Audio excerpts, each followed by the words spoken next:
యేసు నన్ను ప్రేమించితివి, ఆశ్రయము లేనప్పుడు నీ శరణు వేడగానే నా పాపభారము తొలగే. యేసు నన్ను ప్రేమించితివి,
ఈ సమయంలో మనం బైబిల్ పట్టుకొని Bible పాడుతున్నాం.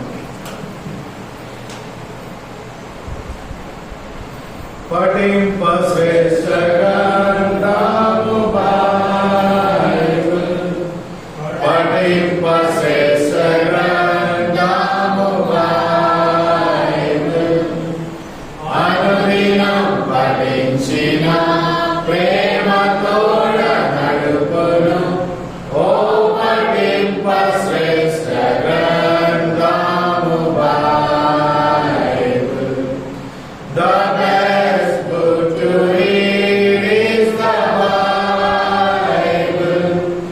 The best book to read is the Bible. If you read it every day, it will help you all the way.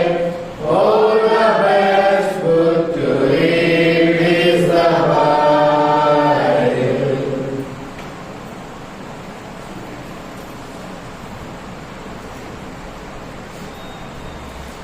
అపోస్తలుడైన పౌలు కొరింథీయులకు రాసిన మొదటి పత్రిక 11వ అధ్యాయం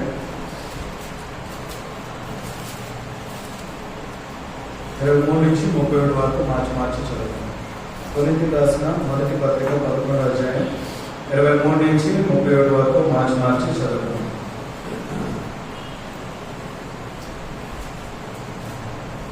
నేను మీకు అప్పగించిన దాన్ని ప్రభువును పొందింది. ప్రభువైన యేసు తన అప్పగింపబడిన రాత్రి రొట్టెను ఎత్తుకొని కృతజ్ఞతాస్తుతులు చెల్లించి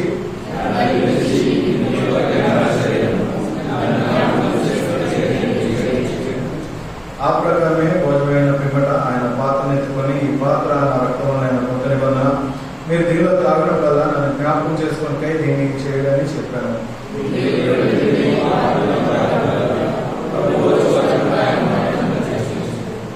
కాబట్టి ఎవడు అయోగ్యంగా ప్రభు యొక్క రొట్టెను తినలో లేక ఆయన పాత్ర నుండి త్రాగనో వాడు ప్రభు యొక్క శరీరం వచ్చు రక్తం వచ్చు అపరాధి అగును.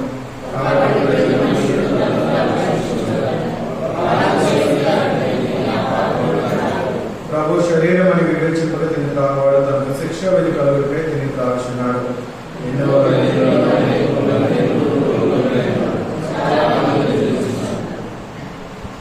అయితే మొదలు మనమే విమర్శించుకునే నెల తీర్పు పొందకపోవడము. అలాగే మొదటి సమయాల గ్రంథము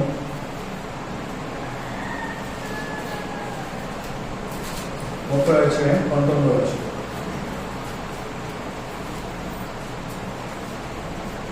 కుమారులేమి కుమార్తెలేమి దోపుడు సొమ్మేమి వారు ఎత్తుకొని పోయిన దానంతటిలో కొద్దిదేమి గొప్పదేమి ఏది తక్కువ కాకుండా దావీదు సమస్తమును రక్షించాను. ప్రార్థన చేసుకున్నాం. మహాపరిశుద్ధుడు మహాగణంలో విశ్వాసం మా యేసుక్రీస్తు ఆయన ఇక్కడ ఎక్కడైనా వందనాలు స్తుతులు స్తోత్రాలు చెల్లిస్తున్నాను. ఆయన సమయంలో ఆయన మేము బలలో చేయకునుకు ఆయన మమ్మల్ని సరిచేసుకుంటే ఆయన గెలిచి లేఖమాల బట్టి ఆయన మీకు వందనాలు స్తుతులు స్తోత్రాలు చెల్లిస్తున్నాను. సర్వం లేఖమాల ద్వారా ఆయన మమ్మల్ని సరిచేసుకుని యోగమైన రీతిలో ఆయన మీ శరీరంలో చేయడానికి నన్ను సహాయం దయచేయండి. ఆయన అలాగే వాడవచ్చునని జ్ఞాపకం చేసుకుని మీ నోటి గోరు వారి నుండి సహాయం చేయండి. యేసునామమున ప్రార్థిస్తున్నాను తండ్రి. గత కొన్ని వారాల నుంచి మనం ఇది చూస్తూ ఉన్నాము. కుమారులేమి కుమార్తెలేమి దోపుడు సొమ్మేమి వారు ఎత్తుకొని పోయిన దానంతటిలో కొద్దిదేమి గొప్పదేమి ఏది తక్కువ కాకుండా దావీదు సమస్తమును రక్షించాను. ఎన్ని విషయాలు మనం చూసాం దీని గురించి?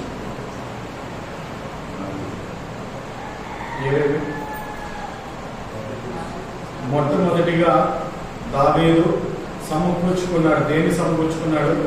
తను తాను సమకూర్చుకున్నాడు. దాని తర్వాత తన వారిని అందరినీ సమకూర్చుకున్నాడు. ఇంకా చూసుకున్నట్లయితే అక్కడ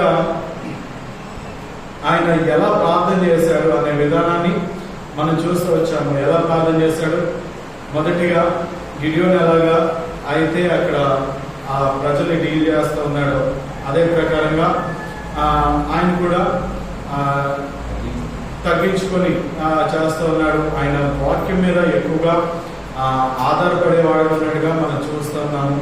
ఇంకా ఇక్కడ మనం చూసుకున్నట్లయితే ఇంకా ఏంటి దావీదు దగ్గర నుంచి మనం ఇంకా చూడవచ్చు, ఏంటి నేర్చుకోవచ్చు అని మనం చూసుకున్నట్లయితే 8వ వచనం చదవండి.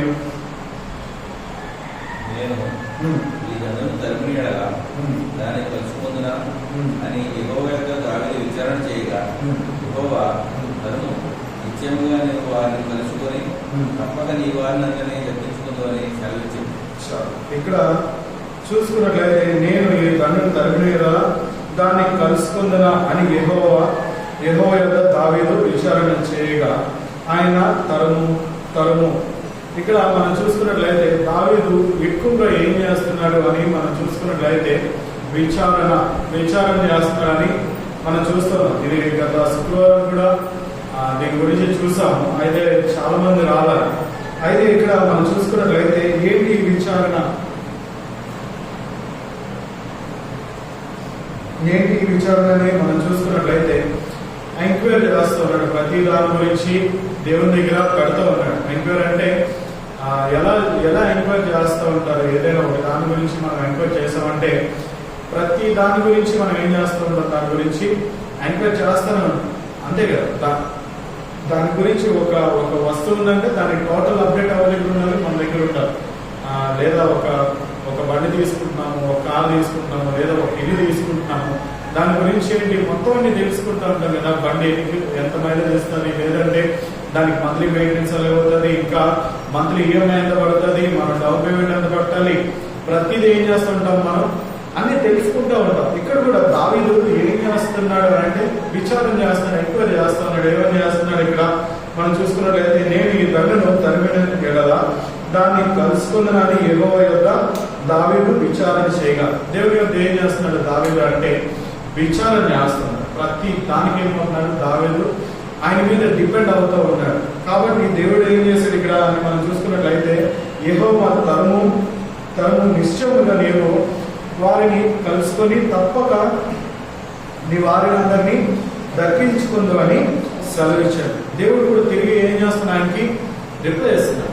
రిప్లై ఇచ్చి ఏం చేస్తున్నాడు, నువ్వు తరుము ఖచ్చితంగా నువ్వు ఏం చేస్తావు వీళ్ళందరినీ దక్కించుకుంటావు, నీ వారినందరినీ నువ్వు రక్షించుకుంటావు అని చెప్పి ఏం చేస్తున్నాడు తిరిగి రిప్లై ఇచ్చేవాడుగా ఉన్నట్టుగా మనం చూస్తాం. ముఖ్యంగా మనం దావీదు దగ్గర చూడవలసింది ఏంటి అని మనం చూసుకున్నట్లయితే ఒకసారి 23వ అధ్యాయం తీయండి. మొదటి సమయంలో 23వ అధ్యాయం 2వ వచనం.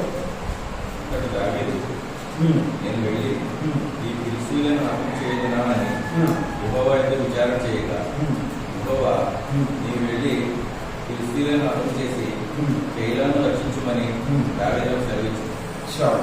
ఇక్కడ మనం చూసుకున్నట్లయితే ఒక్కొక్కటి ఒక్కొక్క సీన్ ఇక్కడ ఏంటి అని మనం చూసుకున్నట్లయితే ఇక్కడ కేరళ ప్రజల మీదకి ఫిలిస్తీన్లు వచ్చి వాళ్ళ దగ్గర ఉన్న ధాన్యాలు మొత్తం అంతా ఏం చేస్తారు, వాళ్ళు దొంగతనం చేసి పట్టుకెళ్ళిపోతారు. వాళ్ళ దగ్గర ఉన్న ప్రతి దాన్ని ఏం చేస్తారంటే తీసుకొని వెళ్ళిపోతారు.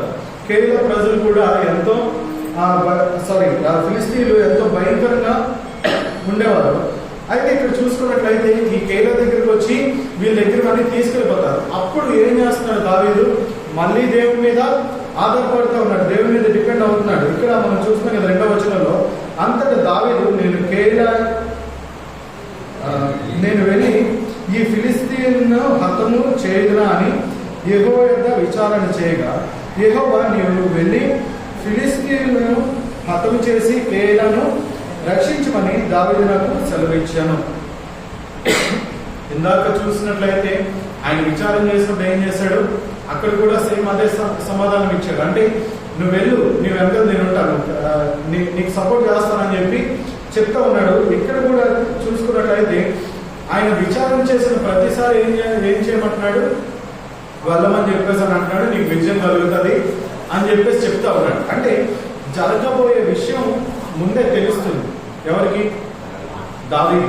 ఎందుకు ముందే తెలుస్తుంది అని చూసినట్లయితే ఆయన విచారణ చేస్తూ ఉన్నాడు, దేవుని దగ్గర ప్రతిదీ ఎంక్వైరీ చేస్తూ ఉన్నాడు. కాబట్టి ప్రతిదీ కూడా ఏమవుతుంది, దావీదుకి ముందే తెలుస్తుంది. ఒకవేళ నేను యుద్ధం గెలుస్తానన్న విషయం తెలుస్తుంది. కానీ ఇక్కడ ఈ వీళ్ళకి ఏమవుతుంది అంటానంటే భయం వేస్తా ఉంది. 3వ వచనం చదవండి.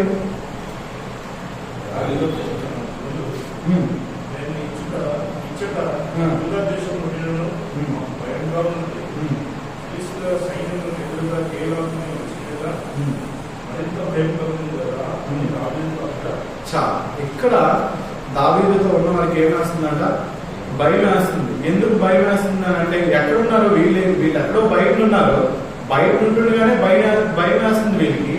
అదే యుద్ధం చేయడానికి ఫిలిస్తీన్ల మీదకి వెళ్ళాలన్న ఆలోచనే అతి భయంకరంగా ఉన్నదని దావీదుతో చెప్పినప్పుడు దావీదు ఏం చేస్తాడు, మళ్ళీ రీకన్ఫర్మ్ చేసుకుంటాడు. 4వ వచనం చదవండి.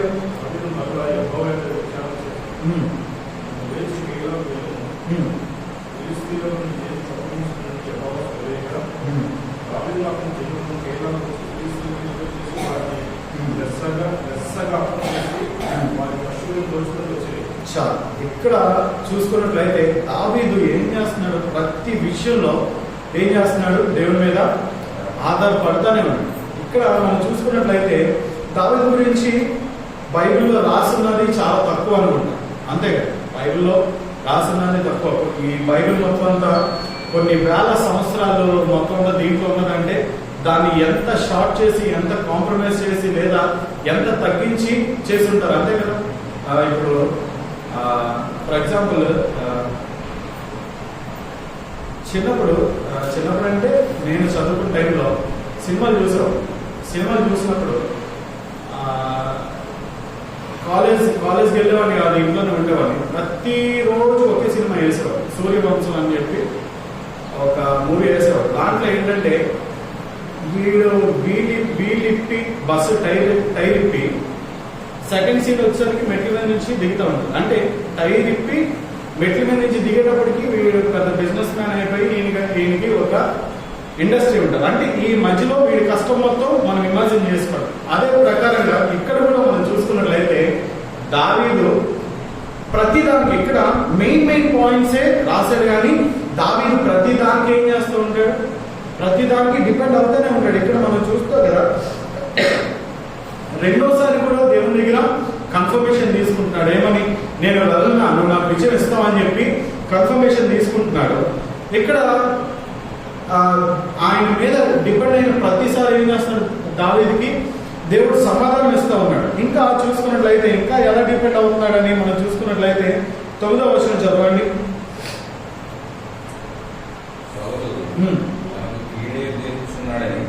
దావీదు ఎరిగి యాజకుడైన అభ్యర్థాలను ఏఫోదు తెమ్మని. అప్పుడు దావీదు, ఇశ్రాయేలు దేవా యెహోవా సౌలు కేయిలాకు వచ్చి నన్ను బట్టి పట్టణం పాడు చేయని ఉద్దేశించుకున్నాడని నీ దాసుడైన నాకు రూఢిగా తెలియబడి ఉన్నది. కేయిలా జనులు నన్ను అతని చేతికి అప్పగించుదురా? నీ దాసుడైన నాకు వినబడినట్టు సౌలు దిగివచ్చిన ఇశ్రాయేలు దేవా యెహోవా దయచేసి నీ దాసుడైన నాకు దానిని తెలియజేయమని ప్రార్థింపగా అతడు దిగివచ్చినని యెహోవా సెలవిచ్చింది. ఇక్కడ ఏం చేస్తున్నాడు అంటే గ్రహింపలేని గూఢమైన సంగతులు, అంటే చాలా టాప్ సీక్రెట్స్ కూడా ఏం చేస్తున్నాడు దేవుడు ఆయనకి చెప్తా ఉన్నాడు. ఏమని చెప్తా ఉన్నాడు ఇక్కడ అని మనం చూసుకున్నట్లయితే, సౌలు దేవుని చేత అభిషేకింపబడినవాడు. ఇక్కడ చూసుకున్నట్లయితే దావీదు కూడా దేవుని చేత అభిషేకింపబడినవాడు. ఇద్దరు ఎవరి మనుషులు, దేవుని మనుషులే.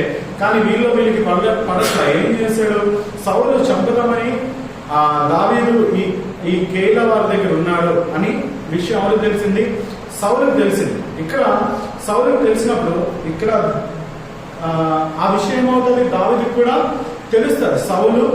సౌలుకి నేను ఇక్కడ కేరళలో ఉన్నానని తెలిసింది, సో ఏం చేస్తాడు, నన్ను చంపడానికి వస్తాడన్న విషయం తెలిసి మళ్ళీ ఏం చేస్తాడు, దేవుని దగ్గర మళ్ళీ విచారణ స్టార్ట్ చేశాడు. ఎంక్వైరీ చేసినప్పుడు ఏమని చెప్తున్నాడు అని మనం చూసుకున్నట్లయితే, నేను విన్నది నిజమేనా అంటే ఏదైతే సౌలు నన్ను చంపడానికి వస్తున్నాడో అది నిజమేనా అని చెప్పి అడిగినప్పుడు దేవుడు ఏమని చెప్తాడు, వస్తున్నాడని చెప్తాడు. అంటే ఇద్దరు ఆయన వారు. కాకపోతే ఎక్కువగా డిపెండ్ అవుతుంది, ఎవరు డిపెండ్ అవుతున్నారు దేవుని మీద, దావీదు చాలా ఎక్కువగా డిపెండ్ అవుతున్నాడు. కాబట్టి ఏం చేస్తాడు దేవుడు, ప్రతిదీ కూడా గ్రహింపలేని గూఢమైన సంగతులు. సౌలు ఏం చేయాలనుకుంటున్నాడు, ఏం చేస్తున్నాడు, దావీదుకి చెప్పినప్పుడు దావీదు ఆ ప్లేస్ విడిచిపెట్టి వెళ్ళిపోతూ ఉంటాడు. అంటే ప్రతి దగ్గర ఏం చేస్తున్నాడు, ఈయన సపోర్ట్ చేస్తూ ఉన్నాడు. ఒక విధంగా మనం చూసుకున్నట్లయితే ఇది మన జీవితంలో ఎలా అప్లై చేసుకోవాలని మనం చూసుకున్నట్లయితే ఎక్కువగా ఆధారపడే వాళ్ళని ఉండాలి. దేవుడి మీద ఎప్పుడైతే ఎక్కువగా ఆధారపడతా ఉంటామో, ఇక్కడ దావీదుకి చెప్పిన దేవుడు మనకి చెప్పడా, అంతే కదా, దావీదుకి చెప్పిన దేవుడు మనకు కూడా చెప్తాడు. ఎప్పుడు చెప్తాడు అని అంటే, మనం దేవుడి మీద ఎప్పుడైతే ఆధారపడతా ఉంటామో దేవుడు మనకి ప్రతిదీ గ్రహింపలేని గూఢమైన సంగతులు, ప్రతి సీక్రెట్ వచ్చి ఏం చెప్తాడు, నీకు చెప్తా ఉంటాడు. ఫర్ ఎగ్జాంపుల్ గా చూసుకున్నట్లయితే, ఇప్పుడు చిన్నపిల్లలు ఉంటారు. చిన్నపిల్లలకి ఏంటంట, ఇప్పుడు జఫన్యా వయసు ఉన్నది అనుకోండి. జఫన్యా వయసు ఉన్న వాళ్ళకి ఏం చేస్తారు, ఆ జఫన్యా ఏంటి, తన తల్లి మీద కానీ తండ్రి మీద కానీ డిపెండ్ అయ్యే వయసు, అంటే ఆధారపడే వయసు. ఇక్కడ కూడా దావీదు ఏం చేస్తున్నాడు, దేవుడి మీద ప్రతి విషయంలో ఆధారపడుతూ ఉన్నాడు. కాబట్టి దేవుడు ఏం చేస్తున్నాడు, ప్రతిదీ ఏం చేస్తున్నాడు, ఆయనకి సమకూరుస్తూ ఉన్నాడు, ప్రతిదీ చెప్తా ఉన్నాడు. అదే ప్రకారంగా ఇప్పుడు జఫన్యా, ఫర్ ఎగ్జాంపుల్ జఫన్యా డిపెండ్ అయ్యే వయసు కాబట్టి ఏం చేస్తూ ఉంటాం మనం, వాడికి ఆ క్లాస్ ఉందని చెప్పడు, అన్నం పెడతాం, టైంకి అన్నం పెడతాం. వాడికి టైంకి ఏ బట్టలు కావాలో ఆ బట్టలు వేస్తూ ఉంటాం. టైంకి ఏది కావాలంటే అది డిపెండ్ అవుతున్నాడు కాబట్టి మనం ఏం చేస్తుంటాం, ప్రతిదీ మనమే సమకూరుస్తూ ఉంటాం. ఫర్ ఎగ్జాంపుల్ జఫన్యా నడవగలరు, అంటే డిపెండ్ అయ్యే వయసు పోయింది. ఏమవుతుంది, సరే వాడు నడుస్తాడు కదా అని చెప్పి మనం వదిలేస్తాం. వాడు పడితే పడ్డాడు, లేస్తే లేచాడు, దెబ్బలు తగిలితే తగిలే, అంతే కదా. ఇప్పుడు ఒక సామెత కూడా ఉంటుంది, అడగందే అమ్మాయిని అన్నం పెట్టదా. మనము అదే ప్రకారంగా దేవుడు కూడా మనం ఎప్పుడైతే దేవుడి మీద ఎక్కువగా ఆధారపడుతూ ఉంటామో, దేవుడు అదే ప్రకారంగా మనల్ని అంతే జాగ్రత్తగా చూస్తూ ఉంటాడు. గ్రహింపలేని గూఢమైన సంగతులు ప్రతిదీ ఇప్పుడు చెప్తూ ఉంటాం కదా. ఇప్పుడు పిల్లలు ఉన్నారంటే, అరే ఆ గిన్నె పట్టుకోవద్దు కాదు అది, లేదా పాము ఉన్నదంటే అది కలుస్తుంది అని చెప్పి ఏం చేస్తుంటాం, ప్రతిదీ ముందుగానే వాళ్ళకి చెప్తా ఉంటాం. దేవుడు కూడా ఏం చేస్తుంటాడు, మనం ఎప్పుడైతే దేవుడి మీద ఎక్కువగా ఆధారపడతా ఉంటామో దేవుడు ఏం చేస్తాడు, మనకి కావాల్సిన ప్రతిదీ ఆయన సమకూరుస్తూ ఉంటాడు, ప్రతిదీ చెప్తూ ఉంటాడు, ప్రతిదీ నేర్పిస్తూ ఉంటాడు. మనం ఎంత జాగ్రత్తగా ఉండాలనేది ఆయన మనకి ప్రతిదీ చెప్తూ ఉంటాడు. అందుకని దావీదు విషయంలో మనం ఇందాక 38లో మనం చూస్తున్నాం. ఏం చేస్తున్నాడు, ఆయన విచారం చేస్తున్నాడు.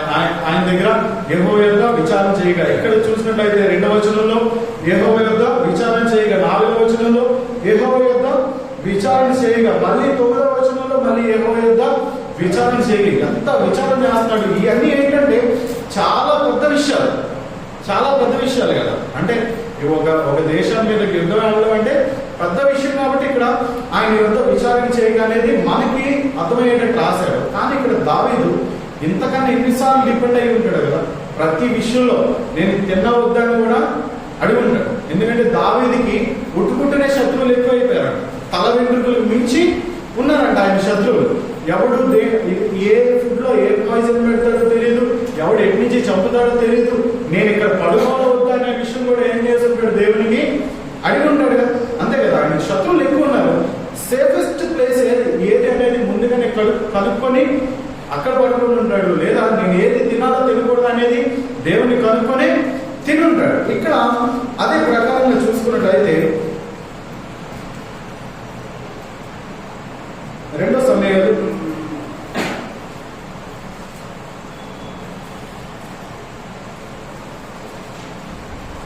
5వ అధ్యాయం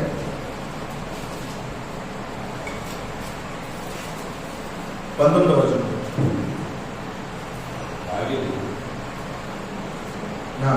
నేను ఫిలిష్తీయులకు ఎదురుగా పోయిన వారిని నా చేతికి అప్పగించు అని యెహోవా యొద్ద విచారించినప్పుడు నిస్సందేహంగా వారిని చేతికి అప్పగించిందని యెహోవా సెలవిచ్చాడు. మళ్ళీ ఇక్కడ ఏం చేస్తున్నాడు, మళ్ళీ దేవుని దగ్గర విచారం చేస్తున్నాడు. వెళ్ళి నిస్సందేహంగా నేను నీకు అప్పగిస్తానని చెప్తున్నాడు. ఇక్కడ చూసుకున్నట్లయితే 23వ వచనం చదవండి. ఫిలిష్తీయులు మరలా వచ్చి 23వ వచనం. చాలు, దావీదు మళ్ళీ ఏం చేస్తున్నాడు, యెహోవా యొద్ద విచారణ చేస్తున్నాడు. ప్రతి దానికి ఏం చేస్తున్నాడు, యెహోవా యొద్ద విచారణ. ఇంకా ఆయన డే 24 hours ఉన్నాయంటే గట్టిగా ఒక 12 hours దేవుని మీద డిపెండ్ అవుతూ ఉన్నాడు. అంటే 12 hours దేవుని దగ్గరే ప్రార్థన చేస్తూ ఉన్నట్టే కదా. అంటే దేవునితో మాట్లాడడం అంటే ప్రార్థన. ఇంకా ఆయన నిరంతరం ప్రార్థన చేస్తున్నాడు, ప్రతిదానికి ఆయన మీద డిపెండ్ అవుతూనే ఉన్నాడు. మళ్ళీ ఇక్కడ ఏం చేస్తున్నాడు, దేవుని యొద్ద విచారణ చేస్తూ ఉన్నాడు. 23వ వచనంలో మనం చూస్తాం కదా, దావీదు యెహోవా యొద్ద విచారణ చేయగా. ఇప్పుడు 24వ వచనం చదవండి.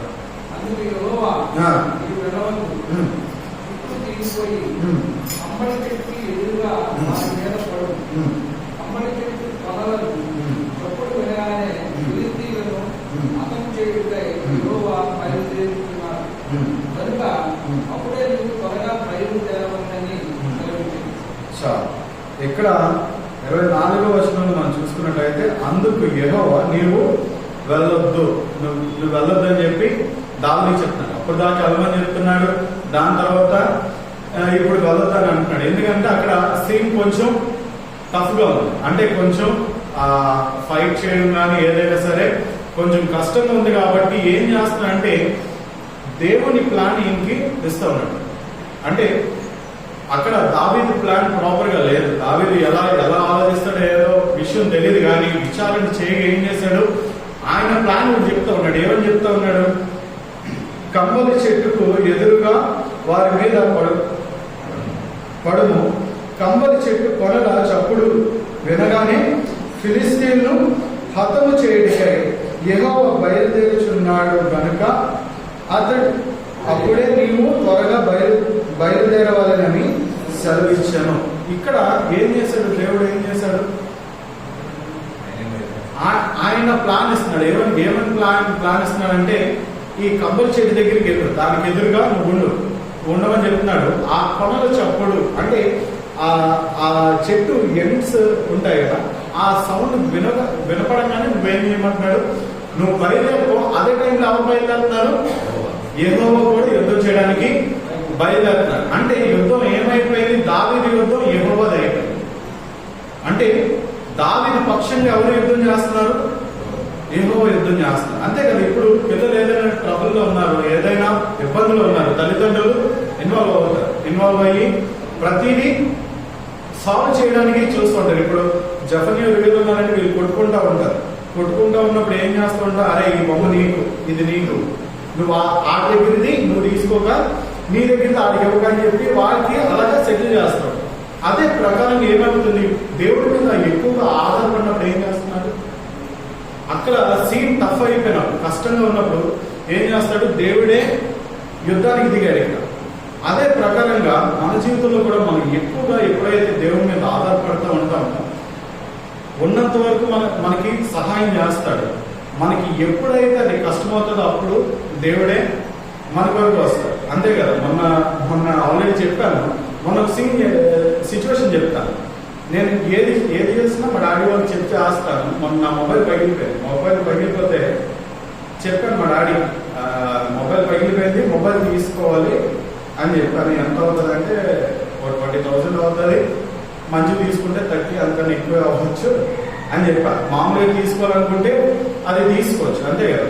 ఎంతో కొంత డౌన్ పేమెంట్ పెట్టుకుంటాము, ఫైనాన్స్ వెంటనే ఇస్తామని చెప్పి రెడీగా ఉంటారు. తీసుకోవాలంటే తీసుకోవచ్చు. కానీ నేను మా డాడీకి ఎందుకు చెప్తాను? ఇక్కడ చూసుకున్నట్లయితే ఈ మొదటి సమయంలో మనం మొదటి సమయంలో 4వ వచనంలో మనం చూసుకున్నట్లయితే వీళ్ళు ఏం చేశారు? ఫస్ట్ దేవునికి చెప్పాల, దేవుని దగ్గర విచారణ ఏమి చేయకుండా డైరెక్ట్ గా యుద్ధానికి వెళ్ళారు. 4,000 మంది చనిపోయారు. దాని తర్వాత వీళ్ళు అనుకున్నారు ఏమని? మన దగ్గర మందసం లేదు, మందసం పట్టుకొని వెళ్తే ఏమైపోద్ది? ఈసారి యుద్ధం గెలిచేస్తాం, ఖచ్చితంగా గెలిచేస్తాం అన్నారు. రెండోసారి యుద్ధానికి వెళ్ళినప్పుడు 30,000 మంది చనిపోయారు. 30,000 మంది చనిపోయారు, మందసం పట్టబడింది. అది కాకుండా ఒప్పిఫినియస్ చనిపోయారు. ఇంకా మొత్తం 30,000 మంది చనిపోయారంటే అది చిన్న విషయం అయితే కాదు కదా. 30,000 మంది ఒక ఇస్రాయేల్ ఒక ట్రైబ్ నుంచి, ఈ ఇస్రాయేల్ ప్రజల నుంచి, ఒక కుటుంబం నుంచి 30,000 మంది చనిపోయారంటే అది చిన్న విషయం కాదు. అప్పుడు ఏం చేశారు వీళ్ళు? దేవుడి మీద ఆధారపడడం మొదలు పెట్టారు. ఇక్కడ కూడా ఏమైంది? ఒకవేళ నేను మా డాడీకి ఎందుకు చెప్పానో చెప్తాను. ఏంటంటే ఒకవేళ నేను డేట్ చేసి దిగానే అనుకోండి, ఓన్లీ అంతకుముందు దిగానే ఉంటుంది, మనం కట్టేసుకోవచ్చు అని దిగాను అనుకోండి. కట్టిన కాలం కడతాను. ఎప్పుడైనా నాకు ఏదైనా ట్రబుల్ వచ్చింది అనుకోండి, ఒకవేళ అంతే కదా, ఒక్కోసారి ఏ రోజు ఎలా ఉంటుందో చెప్పలేము. అప్పుడు ఏమవుతుంది? నేను కట్టాల్సింది మా డాడీ కడతారు, అంతేనా? అదే ప్రకారంగా మనం చేసే ప్రతి పని మీద దేవుని మీద డిపెండ్ అయితే ఏం చేస్తాడు? దేవుడు ఖచ్చితంగా మనకి నడిపిస్తాడు. అంటే మనం ఏం చేయాలనేది చెప్తా ఉంటాడు, ఎలా చేయాలనేది చెప్తా ఉంటాడు. ఇక్కడ చూసుకున్నట్లయితే నువ్వు ఇలా యుద్ధానికి వెళ్ళనా అని చెప్తాను అడిగితే నువ్వు వెళ్ళు, నేను నీకు సపోర్ట్ చేస్తాను, నువ్వు గెలుస్తావని చెప్పేసి చెప్తా ఉంటాడు. ఇంకో దగ్గర ఏమని చెప్తాడు? ఆయన ప్లాన్ ఇస్తూ ఉంటాడు. ఒక దగ్గర వెళ్ళొద్దని చెప్తాడు. దాని తర్వాత నేను ఒక ప్లాన్ చెప్తాను, ఈ కంబాలి చెట్టు దగ్గరికి వెళ్ళు, అక్కడుండు, దానికి ఎదురుగా ఉండు, ఆ సైన్యానికి ఎదురుగా ఉండు. ఆ కొనల సౌండ్ ఎప్పుడైతే వినబడుతుందో అప్పుడు నువ్వు ఏం చేయమంటాడు? వాళ్ళని అటాక్ చేసే, వాళ్ళని చంపడానికి వెళ్ళి. ఎందుకు అంటే ఆ టైంలో ఎవరు బయలుదేరుతున్నారు? యెహోవా కూడా బయలుదేరుతున్నాడు. ఒక్కగా మనం ఎప్పుడైతే మనం కూడా దేవుడి మీద అలా డిపెండ్ అవుతూ ఉంటాము, దేవుడు నిజంగానే అలాంటి కార్యాలు చేస్తూ ఉంటాడు. అంతే కదా. ఇక్కడ దావీదుకి సపోర్ట్ చేసిన దేవుడు మనకి సపోర్ట్ చేయకుండా ఉండడుగా. ఇదే అనుభూతి భక్సింగ్ గారికి ఉన్నది. అంతే. ఆయన చేసే ప్రతి విషయంలో కూడా ఏం చేసేవాడంటే దేవుడి మీద ఆధారపడేవాడంట. హెయిర్ కట్ అంటే నేను ఆయన చెప్తుండగా వెళ్ళలేదు, కానీ ఆయన గురించి వేరే వాళ్ళు చెప్తుండగా విన్నా. ఏంటంటే ఆ హెయిర్ కట్కి వెళ్ళినా సరే దేవుడిని అడిగే వెళ్ళేవాడు. ఏది చేయాలన్నా దేవుడిని అడిగి చేసేవాడు. ఒక దగ్గర ఎక్కడో ప్రేజ్ చేస్తున్నారు. ఆయన అదే టైంకి ఎక్కడో ఫ్లైట్ ఎక్కాలి. అదే టైంలో ఏమైందంటే దేవుడు ప్రే చేయమన్నాడు, పర్లేదు అక్కడ నువ్వు ఎంత టైం కావస్తే అంత టైం స్పెండ్ చేయని చెప్తానంటే సరే అక్కడ మొత్తం అంతా టైం స్పెండ్ చేశారు. ఈ బక్సింగ్ గారిని తీసుకెళ్లాల్సిన వాళ్ళు ఏమంటారంట, అన్న టైం అయిపోతుంది, ఫ్లైట్ టైం అయిపోయింది, ఆల్రెడీ ఫ్లైట్ మూవ్ అయిపోయి ఉంటుంది అని చెప్పేసానంటే పర్లేదు పద వెళ్దాం అని చెప్పేసి ఎయిర్పోర్ట్కి వెళ్తే ఏదో కొన్ని కారణాల వల్ల ఏమైంది, మళ్ళీ ఫ్లైట్ వెనక్కి వచ్చేసింది. ఇవన్నీ ఎలా జరుగుతున్నాయి? అక్కడ బక్సింగ్ గారికి సహాయం చేశారు దేవుడు. అదే ప్రకారంగా మనం కూడా దేవుడి మీద ఎప్పుడైతే ఆధారపడతా ఉంటామో ఏం చేస్తుంటాడు దేవుడు, మనకు కూడా సహాయం చేస్తుంటాడు. మనం ఏంటంటే ఇక్కడ దావీదు కొన్ని విషయాలే ఏవైతే ఇంపార్టెంట్ విషయాలు ఉన్నాయో, ఎందుకంటే దీన్ని కాంప్రమైజ్ చేస్తారు, చాలా తగ్గించి ఉంటారు కదా బైబిల్. కొన్ని వేల సంవత్సరాలు ఇది కొన్ని వేల సంవత్సరాలు అంటే ఇది ఎంత పెద్ద బైబిల్ అయిపోయి ఉండాలి. దాన్ని ఏం చేస్తారు, ఏది ఇంపార్టెంట్ ఏది మనకి అవసరం అనేది అంతా కాంప్రమైజ్ చేస్తూ మనకి ఇస్తూ ఉన్నాడు. కాబట్టి మనం ఏం చేయాలి అని మనం చూసుకున్నట్లయితే ఈ దావీదు ఎలా అయితే దేవుని మీద ఆధారపడుతూ ఉన్నాడో అదే ప్రకారంగా మనం కూడా దేవుని మీద ఆధారపడేవాడు ఉండాలి. ఫర్ ఎగ్జాంపుల్ సింపుల్ గా చెప్పాలంటే పిల్లలు ఉన్నారు, చాలా మంది మన చర్చిలో చాలా మంది పిల్లలు ఉన్నారు. ఆ పిల్లలు తల్లిదండ్రుల మీద ఆధారపడినంత వరకు వాళ్ళ యోగక్షేమాలన్నీ మనం చూస్తుంటాం. వాళ్ళకి అన్నం కావాల్సిన అన్నం పెడతాం, అంటే వాళ్ళు అడుగురు కానీ మనం వాళ్ళకి కావాల్సింది అన్నం పెడతాము, బట్టలు ఇస్తాము, ఇంకా వాళ్ళకి ఏమేం కావాలో ప్రతిదీ ఆన్ టైంలో మనం ఏం చేస్తుంటాం, వాళ్ళకి అవసరమైన ప్రతిదీ సమకూరుస్తూ ఉంటాము. కొన్ని రోజులు అయిన తర్వాత ఏముంటది, వాడు అన్నం అంటే వాడు ఆకలి అంటే కానీ తల్లి అన్నం పెడతాం, అంతే కదా. ఇప్పుడు చిన్నప్పుడు మా మమ్మీ నాకు తినిపించేదేమో, నేను ఏదో పనిలో ఉంటాను, ఏదో తిరుగుతూ ఉంటాను, మమ్మీ అన్నం పెట్టంటేనే పెడతా తప్పించి భోజనం కూర్చుందాం అని ఎప్పుడో నైట్ అందరూ కుటుంబం మొత్తం కలిసి ఉన్నప్పుడు అలా అంటారు తప్పించి మామూలుగా అడగకుండా ఏం చేయరు, భోజనం పెట్టరు. మనం ఎప్పుడు కూడా దేవుడి మీద డిపెండ్ అయ్యే వాళ్ళంగానే ఉండాలి. ఇక్కడ మనం చూసుకున్నట్లయితే దావీదు బెస్ట్ ఎగ్జాంపుల్ ఇస్తూ ఉన్నాడు.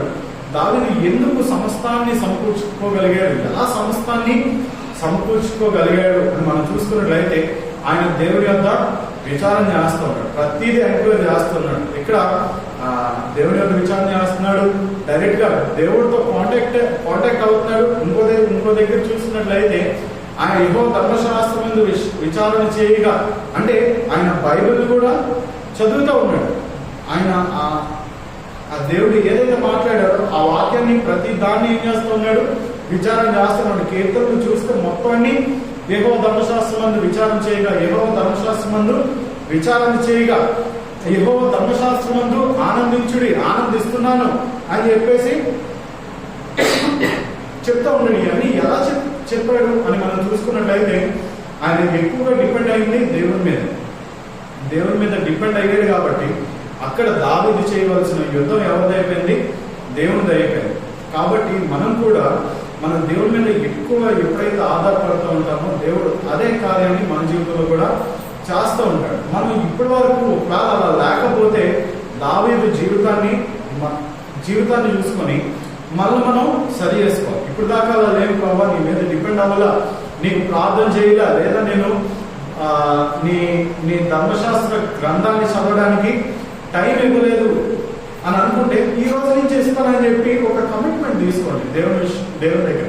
ఎందుకంటే దేవునికి కమిట్మెంట్ ఇచ్చినప్పుడు కూడా చాలా జాగ్రత్తగా ఉండాలి. ఎందుకు జాగ్రత్తగా ఉండాలి? ఒక సింపుల్ ఎగ్జాంపుల్ చెప్తాను, బైబిల్ రెఫరెన్స్ ఉంటుంది. కానీ అబ్రహాము ఇస్సాకుని బలి ఇవ్వడానికి వెళ్ళినప్పుడు ఆ బలి ఎవరు అడిగారు? దేవుడు అడిగాడు. కాబట్టి దేవుడు వచ్చి ఆగమని చెప్తాడు. యెఫ్తా ఏం చేస్తాడు? ఈయన కమిట్మెంట్ ఇస్తాడు, ఈయన ప్రామిస్ చేస్తాడు దేవుడికి. ఏమని చేస్తాడు?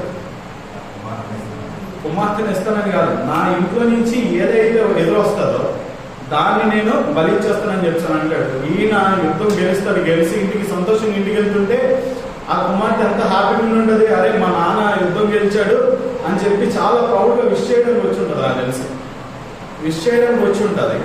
అక్కడ ఏమన్నాడు దేవుడు? ఏమన్నాడు? అరే పొరపాటు నీ కుమార్తె వచ్చింది, సో నేను నాకు వద్దు అని అయితే దేవుడు అన్నాడు. ఎందుకనంటే అది యెఫ్తా ఇచ్చిన కమిట్మెంట్. దేవుడు మనకు చెప్పాడు అనుకోండి, దేవుడు ప్లాన్ చేంజ్ చేయవచ్చు, కానీ మనం దేవునికి ప్రామిస్ చేసామంటే అది ఖచ్చితంగా మనం చేయాలి. మనం వాగ్దానం తీసుకునేటప్పుడు కూడా మనం ఏం చేస్తుంటాం, ఈ న్యూ ఇయర్ లో ఒక కమిట్మెంట్ తీసుకుంటాం అని చెప్పి ఒక పెద్ద ఏంటంటే మనం సెట్ చేసుకొని ఒక ప్రామిస్ చేస్తాం దేవునికి. ఏదో ఒక ఈ ఇయర్ లో ఏదో ఒకటి ఉండాలి అని చెప్పి మనం ఏం చేస్తుంటాం, దేవునికి ప్రామిస్ చేస్తుంటాం. ఆ ప్రామిస్ మనం ఎప్పుడు కూడా తప్పుకోకూడదు. దేవునికి ఒకసారి మాట ఇచ్చామంటే నీ మాట అవునంటే అవును, కాదంటే కాదన్నట్టుగానే ఉండాలి. అయితే రచ్చగా లేదంటే నిలువచ్చుగా ఉండకుండా ఏంటంటే అయితే చల్లగా నిలువచ్చుగా చల్లగా అయినా వెచ్చగా అయినా ఉండాలి, కానీ నిలువచ్చుగా ఉండకూడదు. మనం రెండు మేనేజ్ చేద్దాం అనేది ఎప్పుడు ఉండకూడదు. మనం ఏం చేయాలి, ఎప్పుడు కూడా దేవుని పక్షాన్నే మనం ఉండేవారు ఉండాలి. మనం ఎంతవరకు అయితే దేవుడి మీద డిపెండ్ అవుతూ ఉంటామో దేవుడు అంతే ప్రకారంగా మనం చూసుకుంటూ ఉంటాడు. ఎంత ఎక్కువగా ఆధారపడిపో దేవుడి మీద అంత ఎక్కువగా తిరిగి చూసుకుంటాం, అంతే కదా. బాగా చిన్నపిల్లలు ఉన్నప్పుడు బాగా జాగ్రత్తగా చూసుకుంటాం. వాళ్ళు పెరిగే కొద్దీ వాళ్ళు మన దగ్గర నుంచి దూరం అయ్యే కొద్దీ మనం ఏం చేస్తుంటాం, వదిలేస్తూ ఉంటాం వాళ్ళు కూడా. అదే ప్రకారం దేవుడు కూడా మన విషయంలో ఉంటాడు. కాబట్టి ఈ దినాన్ని ప్రభు బలలో చేసే ముందుగా మనం ఇది జ్ఞాపకం చేసుకొని పరీక్షించుకున్నా, సరి చేసుకున్నా. ఒకవేళ అలా లేకపోతే ఈ దినా నుంచి నీ మీద ఆధారపడతా. ఇది నిజంగా చెప్తున్నాను. మనం ఎప్పుడైతే దేవుని మీద ఆధారపడతామో మన ప్రతిదీ కూడా ఏం చేస్తాడు, మనల్ని ఫుల్ఫిల్ చేస్తుంటాడు. ఒక విషయం చెప్తాను. నేను సామర్లకోటలో ఉండేటప్పుడు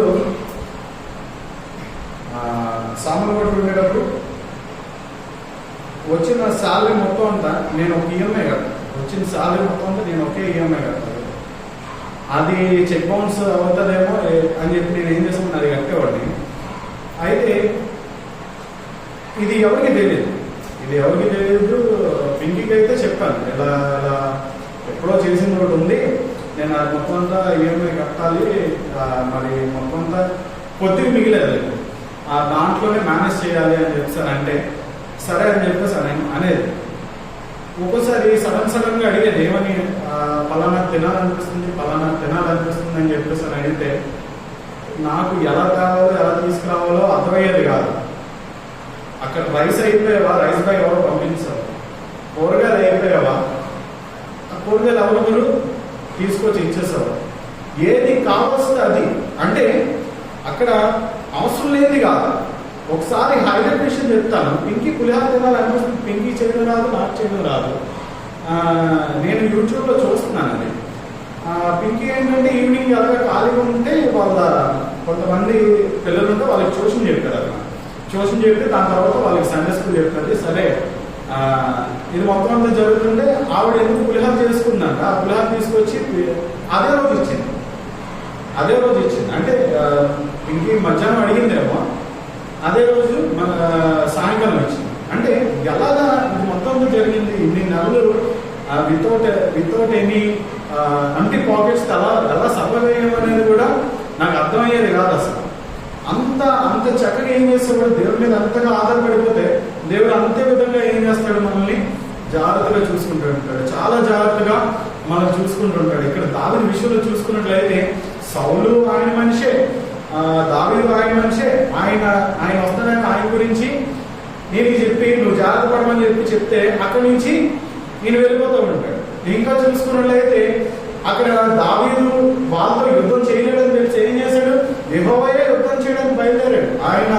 ఆయన సైన్యాన్ని పట్టుకొని ఆయన బయలుదేరాడు. అంటే దేవుడు మన కోసం వచ్చేవాడుగా కూడా ఉంటాడు. ఎప్పుడు అని అంటే మనం దేవుని మీద ఆధారపడే వారు ఉన్నప్పుడు, దేవునితో ఎక్కువ సమయము మనం ఎప్పుడైతే స్పెండ్ చేస్తూ ఉంటామో దేవుడు ఖచ్చితంగా ఇలాంటి కార్యాలు చేస్తుంటాడు. ఒక్కసారి ఈ అనుభవంలోనికి మనం వస్తే దాని నుంచి మళ్ళీ తిరిగి వెనక్కి రాలేదు. ఎందుకంటే ఫర్ ఎగ్జాంపుల్ ఏదైనా ఒక దగ్గర నుంచి మనకి ఎక్కువగా వస్తుందని అంటే అటువైపే ఎక్కువగా మనం వెళ్ళిపోతాం, అంతే కదా. ఒక్కసారి దేవుని దగ్గర నుంచి ఏదైనా పొందడానికి ట్రై చేయండి.